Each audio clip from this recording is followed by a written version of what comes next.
We are going to talk about food trends in 2020. So it's Taranaki Foodies with Area 41, and it is the tastiest show on the Most FM.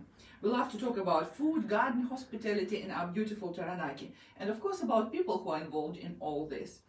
In the studio today, it's me, Olena Williams, local foodie, socialite and selfie taker. And of course my co-host, Warwick, fellow broadcaster, educator and the president of SOBA, Society of Beer Advocates. Our videographer today is Ollie Foy. Thumbs up for Ollie. And we do not have guests today, so it's just the three of us in the studio, and we are going to speak about food trends today. So how about we listen to some music first? The first music piece is called Recipe for Love by Harry Connick Jr.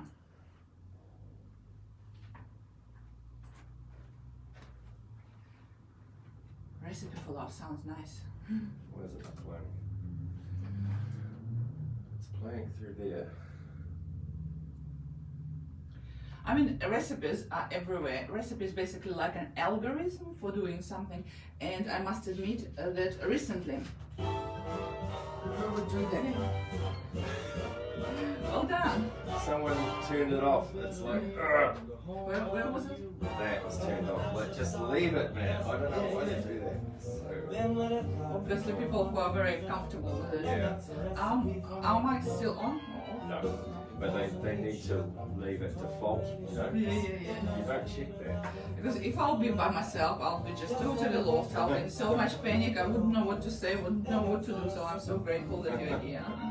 Well, I could see that it was playing, so it had to be here. But... Well, by the time I will be here, probably will be 5 minutes. So after this, I'm going to the screening of 48-hour film festival. Are you going to? No, because that's why we... Seriously. Okay. I wanted to. It's going to be lots of people. The first group is for kind of young adults, children, and then the adult group. It's going to be lots of fun. How long is it going to go for? I think it's about hour and a half, the first one, and the other one is about hour and a half. Because this year we had only short movies, 3 minutes per movie. Oh, yeah, It's crazy. Especially those who used to make big movies as kind of a puzzle. But Yeah. because I work in advertising and most of our little movies are 30 seconds or 1 minute, so for me it wasn't really too bad. It was actually quite relaxing. How did you find this year? Was it cool for you? Oh, we've got a story about your film, eh? Yeah. 48-hour film festival. I'll tell you what happened. Oh, right.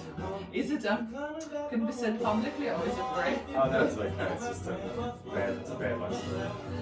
Okay. Well, everyone had a kind of a bad luck because it was COVID-19. Yeah.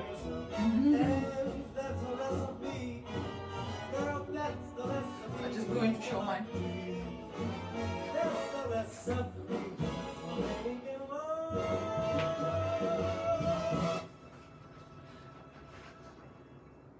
Welcome back to the studio of Taranaki Foodies with Area 41. It is Olena Williams and Warwick Foy. And the song was called Recipe for Love by Harry Connick Jr. Or Recipe for Disaster, the way I started it off, eh? Tell us about it. It's just a little glitchy thing on the desk. We're still learning, aren't Ah, this is nothing. We are all sweet. I just want to share the latest news with you. My recipe of Russian borscht was in an electronic book called Cozy, which is a selection of winter recipes of food stylists, bloggers, authors. And I was in a good company of Nadia Lim, Nicola Galloway, Casey Patterson, Annabelle Langbain, Vanessa Baxter, and some other really epic food writers. Is this your breakthrough moment? Well, I don't know, maybe my breakthrough moment is still ahead, but I'm very proud of myself. It's kind of, oh, well done, Great. beating myself. And but it's not about myself, although I feel accomplished. Today we're going to talk about the biggest food trends in 2020. Interestingly, futurists and food scientists are talking about it because it can help to shape the industry. So one of the first predictions is that the bitter taste profile is going to be popular in 2020. So when you say bitter, you immediately think of a dark chocolate. dark chocolate with a lower content of sugar, lower content of fat. Fat actually doesn't give any taste to it, but it gives smoothness because dark chocolate itself quite crumbly and strong. So the whole food industry sees a big increase in dark chocolate value sales, and people see it as a healthier product, and it is. It's actually quite good for you. And Emma Weinbrand, features editor in the Grocer International Food Magazine, she said that big brands like Nestle and Cadbury's already started to produce chocolate bars with less sugar and more cocoa beans. So she also adds that they see it as a lot of companies see it a real area of development. Warwick, do you like bitter chocolate? Dark chocolate? Yeah, we go for the 85% one in our house. Wow, you're really That's cool. inspired by my daughter, who occasionally lets us have some of it. When I was little and I was growing up in Soviet Union, we didn't have any chocolate except dark. So first of all, I tried dairy milk chocolate. I was thinking that it's actually something artificial because it didn't taste of the chocolate that I used to. It's quite funny. I think there is an argument that it's not really proper chocolate, isn't it? The more sugar there is. Yeah, and Well, it shouldn't be called chocolate, it should be called sugar bar. Yeah, especially white chocolate, which we all know isn't chocolate. True. Another interesting ingredient which is going to be trendy in 2020 or is already is fenugreek seeds. They call it a new turmeric because last trendy thing was turmeric, and they added it into the drinks, milk, into different cooking things, consumed it as a powder because you can actually have an additional thing like a jar of turmeric, grounded turmeric in healthy shops. It mainly used in Indian cuisine, but I personally don't only cook biryani with it, which is Indian dish, but also I aromatize my coffee with it. So sometimes with pestle and mortar, I create some sort of a mesh of different spices and I add coffee to it, and it's just so yum. Because the fenugreek seed is a very unusual shape. It's sort of like an offset cube shape, isn't it? It's more like a pyramid, a little pyramid. It's like one of the wonders. How did nature create something like that? So you have to crush it up to use it in any way, any form? Yes, you have to crush it, but mainly you have to heat it because without heat it doesn't release the aroma. And they say that it is used in Ayurvedic diets, and also there is an evidence that fenugreek has benefits of lowering blood sugar levels, boosting testosterone. Testosterone, is it male or female hormone? Which one? Definitely male. Oh gosh, I shouldn't eat that much fenugreek. I would lose my female appeal. It also increases milk production in breastfeeding mothers. How does testosterone work on that? I don't know. And also fenugreek may also reduce cholesterol levels, lower the inflammation, and help with appetite control. But more research needed because all this food trendy things sometimes are not supported. Did you get this from Fox News? I've got it all over internet. I just take little pearls of knowledge. But after I read something, I try to be critical. So I also researched, is there any sort of side effects of using a lot of fenugreek? And it says that don't rely on it to lose weight because there is no research supporting it. Although it doesn't make you stop craving fats, but it's known fact that fats are not actually involved in gaining weight if you don't overeat them. So it's there are some side effects, like if you eat too much of fenugreek seeds, you can have a diarrhea. I mean, anything that if you eat too much can also cause you stomach upset, bloating, gas, dizziness, headache. That's what people get when they hunt for too much testosterone, I believe. Yeah, interesting. Another amazing ingredient that haven't been on a list before, and it's international news now. It's cannabidiol. So it's made of cannabis, and it's cannabis that is actually is able to be processed in a food industry. So it has a certain amount of different chemicals that is could be used and without any consequences.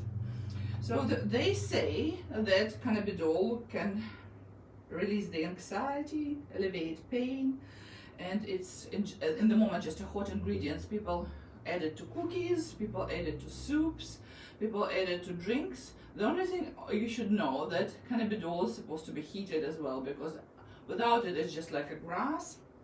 It just releases all these qualities in the heated environment, and it's not a psychoactive cannabis, so parents don't be too stressed. Just treat it sometimes as a new fashion. Yeah, so what do you think? What's your opinion, Warwick, about using cannabis products in cooking? My opinion is it's absolutely fine. Even cannabis, I mean, it's such a difficult thing. Of course, young people we know they can be damaged by cannabis, their brain development and so on, but really when you look at the damage that alcohol does in society, I wonder why it's illegal sometimes, and of course we get to have a say on that in the next election. Yeah, it's all about social problems rather than sometimes personal, and yeah. And medicinal cannabis is a no-brainer if it works. Why not? Why yeah. not? If someone been in a pain once, they know that they'll do anything to kind of release it. Another interesting ingredient, I actually knew a lot about it, is chicory. I really like this name, it sounds cheeky. Chicory. It's a sort of a weed-looking plant, isn't it? It looks like a sort of. It has bright blue flowers, and it grows yeah. in a clay soils. We had a lot of it in Crimea when I grew up there. It's known for 0 calories, and it's also probiotic fiber, which is called inulin, and it adds some texture and sweetness to the drink or whatever. But I don't remember the sweetness bit, because we used to drink it again in Soviet Union, and it was a substitute for coffee, and people, a lot of people liked it because it didn't increase the blood pressure like coffee sometimes does. So the taste for coffee and chicory was developed by the French during the Civil War. Coffee was scarce during those times, and they found that chicory added body and flavor to the brew. The Acadians from Nova Scotia brought this taste and many other French customs to Louisiana. They used the ground and roasted roots in the plant, and this plant belongs to the family of dandelions, but it doesn't have a yellow flowers, it's just blue. So they also say that it softens the coffee taste and takes the bitter edge of the dark roasted coffee, and adds almost like a chocolate flavor to a latte. I don't know. Which part of the chicory plant do you use for these things? It's the root, so it's supposed to be dried and grounded, but also leaves and buds can be used in salads. And this is the next ingredient we are going to discuss. It's called black tahini. Tahini has been popular for a long time, and it is quite an interesting ingredient used in Middle Eastern cuisine and all over the Asia. But I hope that Warwick can tell us about tahini, because he's an aficionado of Asian cuisine. Well, I had to look up on the internet a little bit about it. Obviously, it's made from sesame seeds. Yes. And there are two main types of sesame seeds. The white ones, which are probably better known. They're grown more in the eastern countries, in Asia and also in Mexico. I was wondering if Ollie would know where 75% of the Mexican sesame seed crop ended up. All right, so Ollie is nodding his head. He's shaking his head. I'll give him a clue. It's a sesame seed bun or beef patty.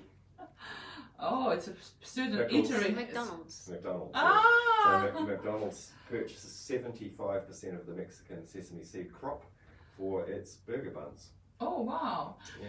So, do you know the difference between black sesame seeds and white sesame seeds? Well, it's a great question, because I have used both, and obviously you can use sesame in ramen, you can use tahini in ramen, although I personally have not perfected. There's some secret, because when I do it, it sort of glugs together.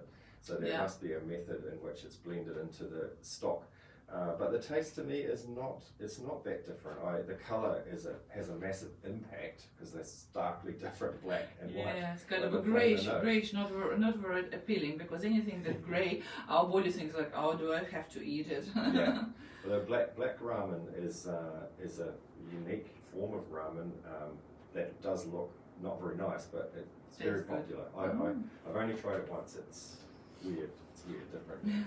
So black tahini or any tahini is actually a peanut butter of Middle East and Asia. So they're very similar nutritionally, although peanut butter has more proteins, and the taste is similar, and the sort of compounds are very similar. They all both have healthy fats and anti-inflammatory properties, and might reduce risk of heart disease and protect your brain health. I also read that sesame seed, of all of the seeds, has one of the highest oil contents of any of them. And now we know that oil is good for you because it means that you may still make a connection between the brain cells, and if you eat enough and not too much, then you have healthy cells in the body. And this brings us to another trend, which is actually all Asian ingredients and Asian cuisines. Things like umami became a trend. They show on Netflix The Food Wars. I've noticed it yesterday, and I already watched the first season. I'm looking forward for some more seasons to watch. The yuzu and wagyu loving crowds are kind of populated all the food courts, and they're looking for these ingredients as well. And in New Plymouth we have our own Ramen Life in New Plymouth, whose host is Warwick. So Warwick, tell us about Ramen Life in New Plymouth. Ramen Life. What is the Ramen Life? It's about exploring different kinds of foods, and especially, of course, ramen, but really any food, particularly Asian foods. Right now, there's not a whole lot going on in the Ramen Life, although the videographer and myself are heading down to Wellington next week, and we'll be doing a little bit of exploration. He may make his ramen debut, actually. Watch those videos of the videographer Ole Foy on our Taranaki Foodies webpage, and give us likes, give us hellos, talk to us, and we'll be happy. You'll make at least 3 people happy at the radio station.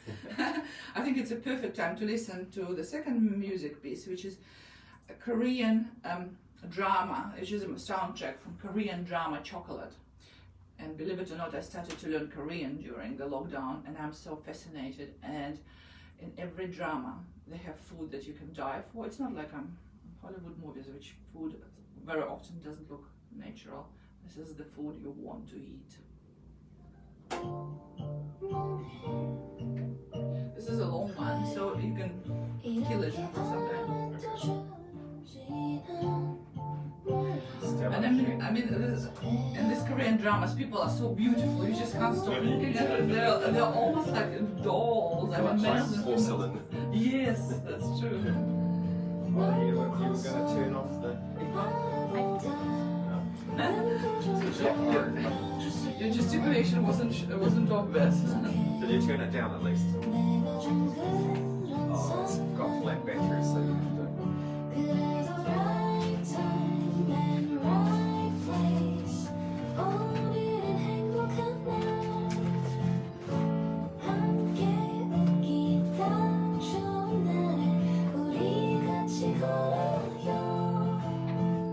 I have a couple of Korean friends, and they say, "Oh my gosh, Korean people are so beautiful." She said, "Don't be deceived. It's only people who are celebrities and idols. They call them idols." Pretty amazing. Unusual, well, not unusual, just very different culture. Their movies are amazing. They're so creative. Their movies industry is booming. They do it in a different way to what the whole world is doing, and it's so sweet because obviously they are craving. There is a lot of target groups are craving for it. Have you seen Paradise? No, I haven't. Oh, Parasite. Parasite, Yeah, I so did watch it. Unusual. Yeah, it is, and I watched it before. It's actually earned all this numerous awards, and it's quite interesting. But there are so many movies like that, and very often you don't even know what to expect. So where do you find those? It's because my interest, I learn Korean. My teacher suggests me some movies to watch. One of the best one is called Crash Landing on You, and it's about a South Korean girl finished in North Korea and fell in love there, and how they tried to hide her because otherwise she'll be killed. And there are so many discussions on the internet whether it's realistic, and everyone says it's not, but everyone loves to watch it. But also they're different in how they dress and how they speak. Accent is slightly different. I can't recognize accent yet, but I can read now after all my, I don't know, 5 classes. So I have a good teacher. So you can read the script.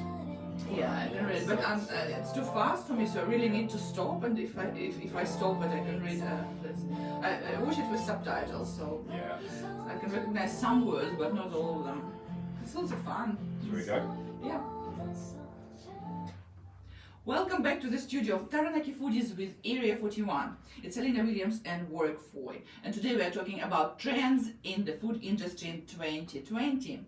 So another interesting trend that is actually forming in the last few years was a gastro-tourism. Gastro-travelers do not order old and boring seafood platters in a pub anymore, so they'll instead of that they can go and order something like a chicken oyster bocadillo. Do you know what it is? I don't know either. I have to go and Google it. And pronounce again, please. Chicken oyster bocadillo. Bocadillo. Yeah, or lamb belly fritters. I mean, lamb belly fritters. Oh my gosh. Lamb belly, that could be a thing. Yeah, but it's quite fatty. I mean, and you immediately sparks your imagination, and I start salivating. It was really funny. So with this growing trend, restaurants started to offer more snacks, and I mean, sandwiches are growing really huge. Small plates and platters are growing huge, and anything that looks like a bar snack, something like a little item that you can finger food, then it's really cool. So a little bit of a history. In 2009, London sandwich shop Toe had a runaway Insta success with its 14 pounds sandwich. 14-pound sandwich. It's, how much is that? 28? Yeah. Oh, $42 sandwich. So it was called Iberico Katsu Sando. So it has a little bit of an ethnic food feel. It's a Japanese style sandwich of panko crumbed pork neck, fried in lard, with cabbage and raspberry brown sauce. Oh my gosh. Now the whole stage is set for a wave of next level action. Adam Bayat he's a chef of Trinity restaurant. He foresees that in 2020 will be the year of the sandwich, which goes with the trend of gastro-tourism. And I'm looking forward to the proper artisan bread sandwiches, handmade of different sauce, local sauce. Bocadillo, or bocata in Spain, is a sandwich made with Spanish bread, usually a baguette or similar type of bread, cut lengthways, traditionally seen as humble food. Its low cost has allowed it to evolve over time into an iconic piece of cuisine. Wow, I can imagine that they serve it in Spain, but I can't imagine they serve it in our subway. It's the same principle, like a big thing. So in general, the trend is supported by hoteliers and restaurateurs, and they try to make their food Instagram worthy. So they try to improve the light in the establishment, especially the light where people who are looking for photographing food are sitting. The visual, any Pinterest and any visual platform is really good for showing food. It's proved this. And sometimes food styling plays a big role. So food styling is a big trend, and food stylists actually earn a lot of money now. Mm. You remind me of one of those wonderful little things that you learn about when you travel, which is to do with Subway. Is Americans we would call it a filled roll or a roll. They call that a sub. But what do they call a sandwich? They call a burger a sandwich. Oh Did my you know gosh, that? no, I didn't. So you go to a McDonald's or Burger King or any burger place, and there's a lot of them over there in the States, and it's a sandwich. Oh, they order a sandwich and you've got a burger. You order a burger and you got a roll. Funny. And another interesting trend, which we always also seen in the last years, it's an unstoppable rise of plant food. International company called Unilever, and it backed the Dutch brand called Vegetarian Butcher, recently launched its soy sausages, burgers and nuggets. I don't know why it has to be called like a chicken or beef or pork, because there is no chicken, beef or pork. It maybe just reminds by the color or something. At both micro and macro level, meat-free eating is a trend, which says April Preston, Director of Product Development of Marks and Spencer Restaurants, has shown absolutely no sign of slowing down. Our customers are adopting flexitarian lifestyles, and we've been in a pipeline of new plant-based products planned, including no chicken Kiev. Now, if you eat chicken that is made from plant-based source, but it's chemically constructed to be the same as the meat, can you say that you are a vegetarian? So there is a new trend, flexitarian. I have Airbnb, and 3 years ago, 3 people came from Wellington, and I normally give some food for my guests because it's foodie. It's not because it's involved in Airbnb price. But when I ask them what food preferences they have the flexitarians, and this is the first time I Googled this word. What it means that people are not strictly vegetarian. They don't mind it sometimes cooked with the animal fat or add a little bit of a bacon but they don't really want it on their plate that much. And it's kind of watching what they're eating and preferring plant-based foods. So it's really interesting. Is anyone a vegetarian in your family, Warwick? My daughter has been. She has also been a vegan. She's now eating meat again. It was very interesting process. It's quite challenging to have one person in the house, but I guess we're sort of a little bit flexitarian anyway. We do like to mix it up, and we certainly don't have meat every day. And here you go home to Sarah and say, Sarah, we're flexitarians. She's like, well, whatever, as long as whatever, just bring me food. Another interesting product that is going to come, and it derived from this rise of plant food, is a pea milk. It's PSPEA. Okay, don't take me wrong with my accent.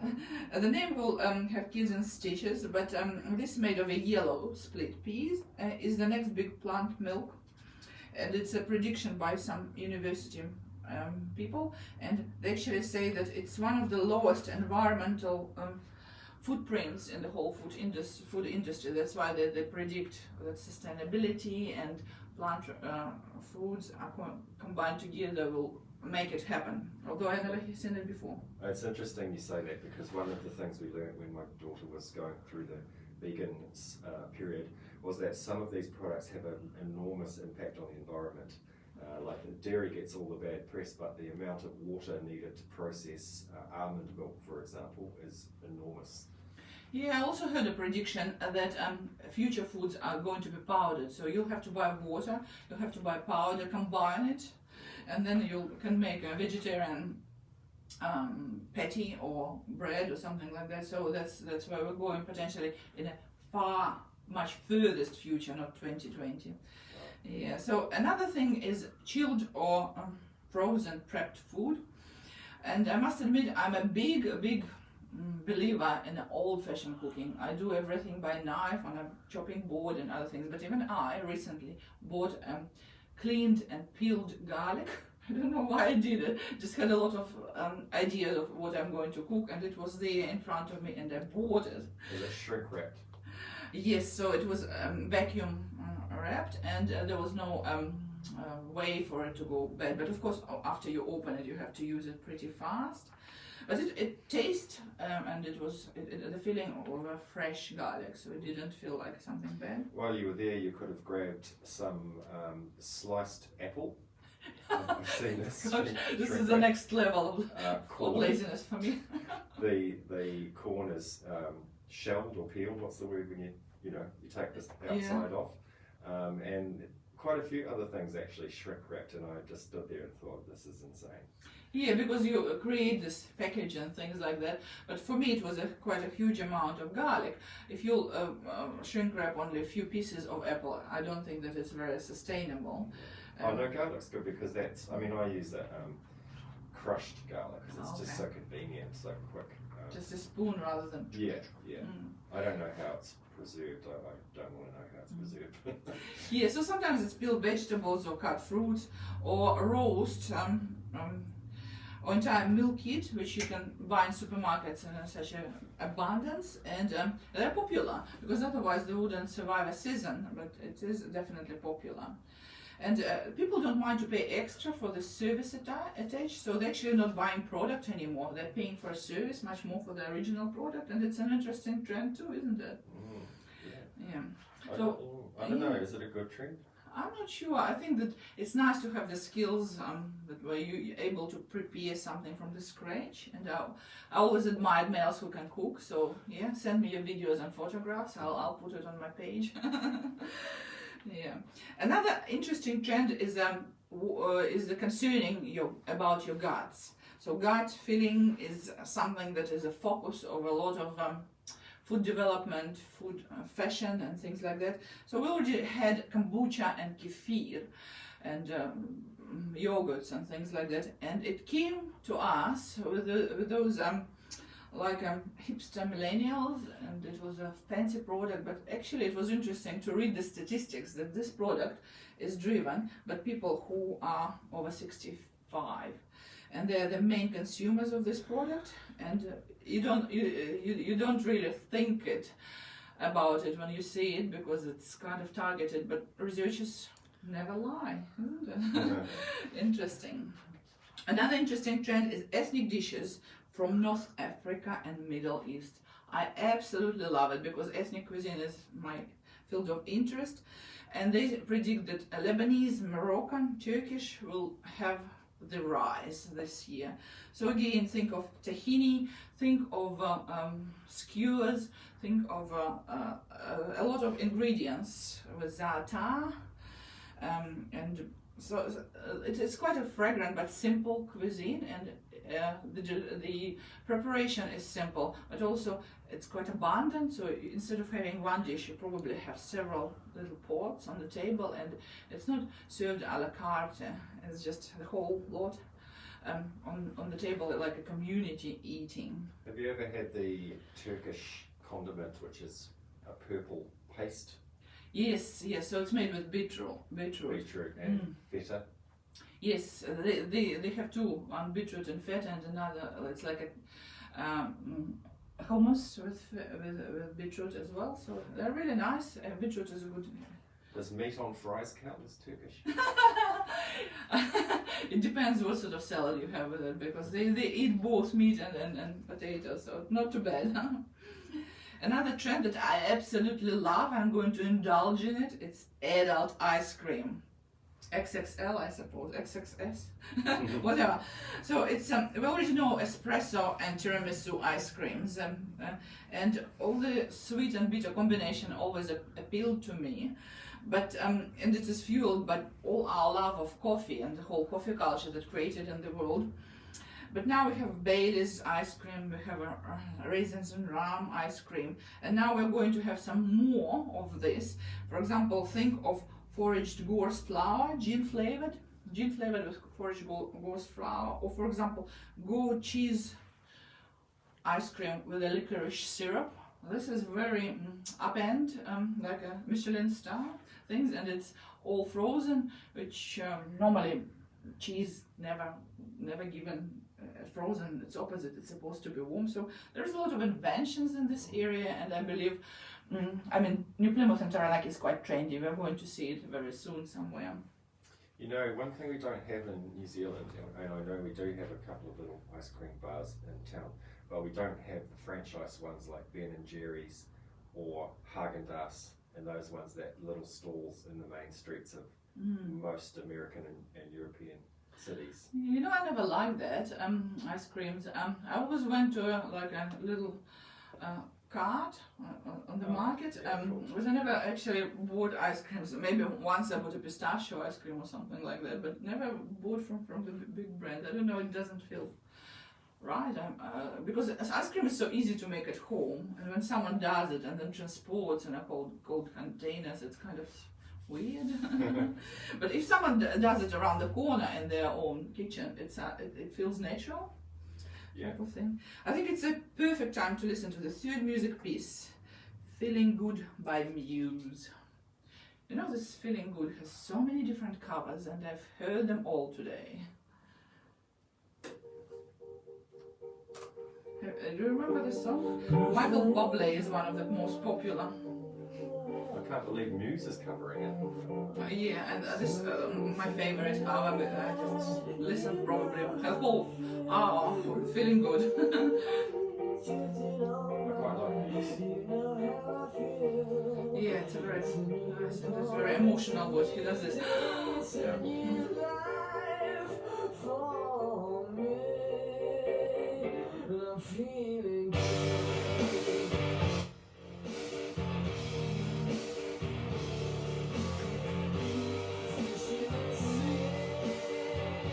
It's amazing how music can affect your mood, isn't it?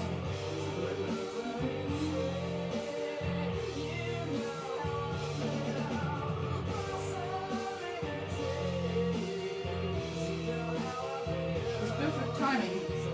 Do you want to put the bonus songs at the end? Yeah. So you'll have time to figure out the rest of that. Yeah, no worries. It's almost like James Bond. He made the cover like a James Bond one movie. Yeah, yeah. I'm just going to text Kerry.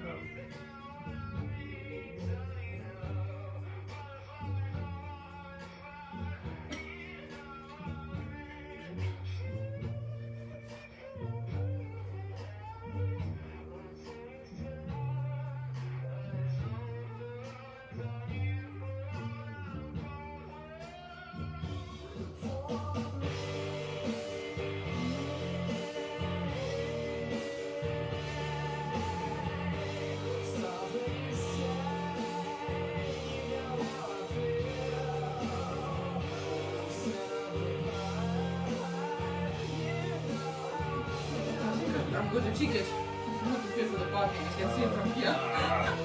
What? Saturday afternoon. Who cares? I think I just do it all the time. Don't you get an hour free now?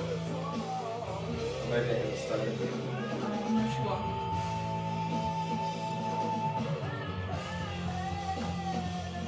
So it will be the wrap up after that. Yeah.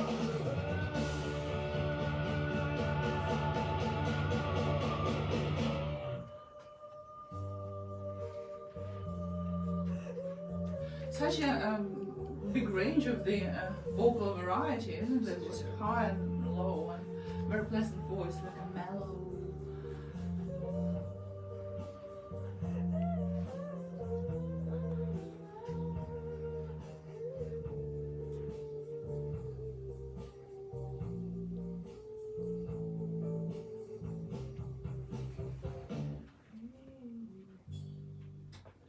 Wow, this was awesome! It was Feeling Good by Muse, the song that was covered many times by many artists. This was my favorite cover. Welcome back. Sorry, Olena, did you say who who originally recorded that song? I think it's Nina Simone. Simone. Nina Simone, sorry. I pronounced it how I did it way back in Russia. And Well, also... tell you what, we'll do next week's show in Ukrainian just to make it fit. Yeah. Interestingly, she also showed quite a wide variety of the voice in the song, so it was really low and quite high, and I think that the Muse did it in his own way, in like a James Bond style, but it was quite nice. Her original song was very swingy and bluesy, yeah, so this is right. more pop, like a screen culture, as I said, action movie type of thing. It's actually written by two English composers, Anthony Newley and Leslie Bricus, for the musical The Roar of the Grease Paint, The Smell of the Crown. And who is the first person who actually sang it? You're right, it's Nina Simone. It's Nina Simone. Yes, apart from in the performance in that musical, she recorded it for her 1965 album, I Put a Spell on You, and it's also been covered by Traffic, John Coltrane, George Michael, The Eels, Eden, Muse, which we just played, and Michael several Bublé. others. Michael Bublé, yeah. So many people who got inspired. This is wonderful. This is the beauty of music. So, a few words from our sponsor, Area 41 on Broad Street. They have an $80 set menu from Monday to Thursday. Bookings essential. Their chefs and owners combine the dishes so they complement each other to your benefit. They also have special desserts available from Sunday to Thursday. Flambéed baked Alaska. and apple crumble pie. Thank you, all, our loyal audience, for listening to Taranaki Foodies with Area 41. Tune in to 100.4 FM every Saturday at 4 p.m. Remember, there is a live recording of this interview online on Taranaki Foodies group with Area 41 group page on Facebook. Meet you next Saturday at 4 p.m. on the airwaves, my gastro astronauts. Matiwa, and we're going to go out with a little bonus track, which is by Henry Purcell. It's called If the Music Be the Food of Love. Farewell. So are you waiting for a response?